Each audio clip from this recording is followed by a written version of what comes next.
जय भारत, जय भीमराय। मेरे प्यारे बहनों और भाइयों, आज मैं डॉक्टर तेल तुंबड़े के कल हुई अरेस्ट के बारे में बोलने को आपके सामने आया हूं। अभी मैंने एनडीटीवी पर उसके कल के अरेस्ट यानी कोर्ट में जाने के पहले वो अपने बड़े खुशी का चेहरा दिखाते हुए गाड़ी में बैठे और वो कोर्ट में हाजिर होने के लिए गए।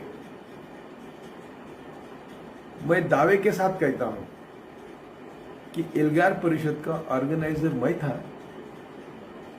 जस्टिस पीबी सावंत के मार्गदर्शन के चलते हमने एक परिषद ली थी। परिषद का मकसद था कि जो भी देश में कम्युनल 2014 का भारत क्या है ये लोगों को समझाने के लिए, विशेषतः युवाओं को समझाने के लिए, विशेषतः अम्बेडकरवादी युवाओं को समझाने के लिए वो एल्गार परिषद का हमने आयोजन किया था। एल्गार परिषद में हमने आए हुए सभी युवाओं को शपथ दिलवाई थी कि हम आखिरी सांस तक कभी भी ये कम्युनल फोर्सेस को वोटिंग नहीं करेंगे। ये सभी जितने भी 11-12 लोग अरेस्ट हुए हैं, किसी भी कीमत पर, किसी भी ढंग से हम देखेंगे तो इनका एल्गार परिषद से बिल्कुल संबंध नहीं, सिर्फ ढवड़े छोड़ के, क्योंकि ढवड़े को पहले ही कोर्ट ने बरी कर दिया है और गवर्नमेंट को सुनाया भी कि आप युवाओं को अरेस्ट करके उनकी जिंदगी बर्बाद कर रहे हैं। तो वो ढवड़े छोड़ के बाकी सब लोग हमें मालूम तक नहीं, उनका हमसे कोई ताल्लुक नहीं था, ना उनको उनसे कुछ पैसे लेने का सवाल था। एल्गार परिषद को इन्होंने फाइनेंस किया, ये तो इतनी सरासर झूठ बात है कि उस परिषद को हमने कुछ खर्च नहीं किया है। उसके बारे में हमने कई बार मीडिया के सामने बोला है। तेल तुंबड़े अंबेडकर के पोती के हस्बैंड और बहुत विद्वान, कई किताबें लिखी है, दुनिया भर में लेक्चर्स देते हैं और विचारों से लेफ्टिस्ट है। इन्हें लेफ्टिस्ट होना ये गुनाह है, ये मोदी के राज में पहली बार हमें मालूम हुआ। और साईं बाबा जिसको दोनों पाए नहीं है वो जेल में सड़ रहा है। ऐसे कई लोग हैं कि केवल मोदी को वैचारिक विरोध करते हैं, संघ को वैचारिक विरोध करते हैं, इसलिए वो जेल में सड़ रहे हैं। तेल तुंबड़े का भी ऐसा ही है। तेल तुंबड़े न हमारे परिषद में आए थे, न हमारा उनके साथ कोई ताल्लुक था, न हम कभी मिले थे। एक आध दूसरे फंक्शन में कहीं मिले होंगे तो वो भी मुझे याद नहीं। तो उनका संबंध हमारे एल्गार परिषद से लगाकर इतने दिन वो कोर्ट की लड़ाई लड़ रहे हैं, मुझे एक पूर्ण एहसास हुआ है कि 2014 के बाद जो एक प्रिंसिपल था कि bail is a right and jail is an exception, जामीन हमारा हक है और जेल में जाना ये अपवाद है।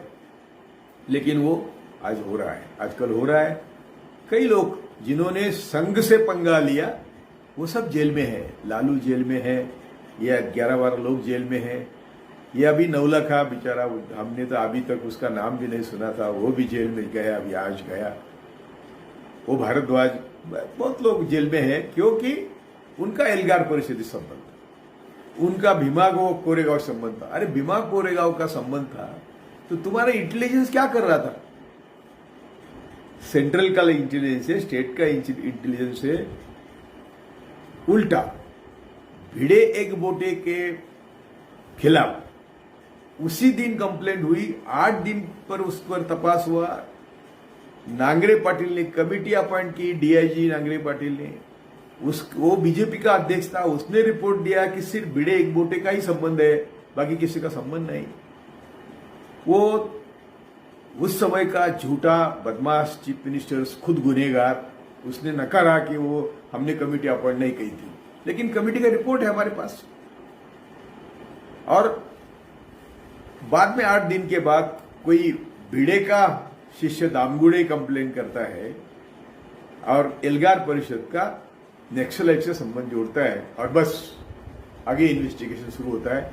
यानी इतने बड़े सरकार को उस समय महाराष्ट्र की सरकार भी भाजपा की थी, ऊपर तो भाजपा की है ही, दोनों सरकार उनके होने के बावजूद पहले 8 दिन में उनको कुछ मालूम नहीं हुआ कि ये लोगों का संबंध है।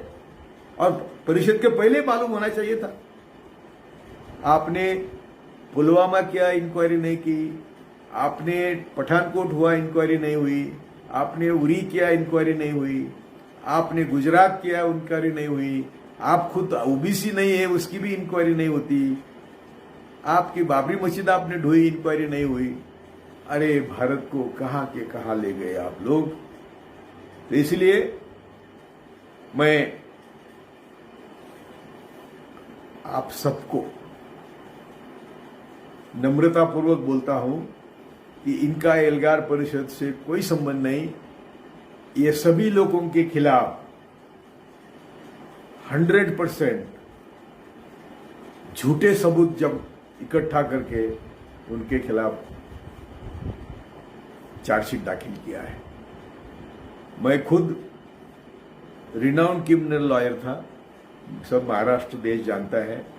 मैं खुद सरकारी वकील था, मैं खुद जज था और कई क्रिमिनल केसेस में हमने कई लोगों को जेल भेजा है या उनकी मुक्तता की है, लेकिन ऐसी झूठ केस हमारे सामने कभी आई नहीं। ऐसा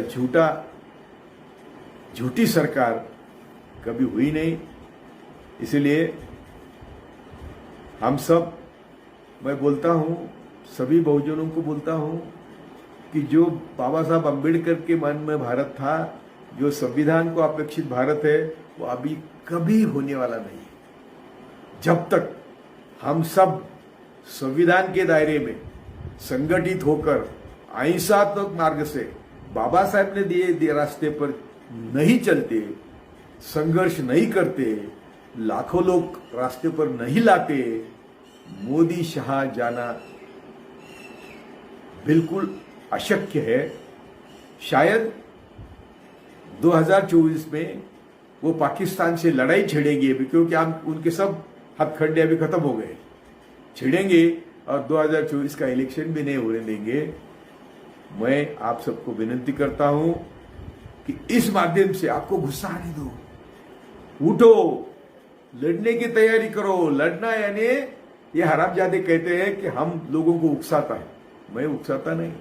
मैं संविधान के दायरे में अहिंसात्मक नीति से बाबा साहब ने, गांधी ने दिखाए मार्ग पर चलने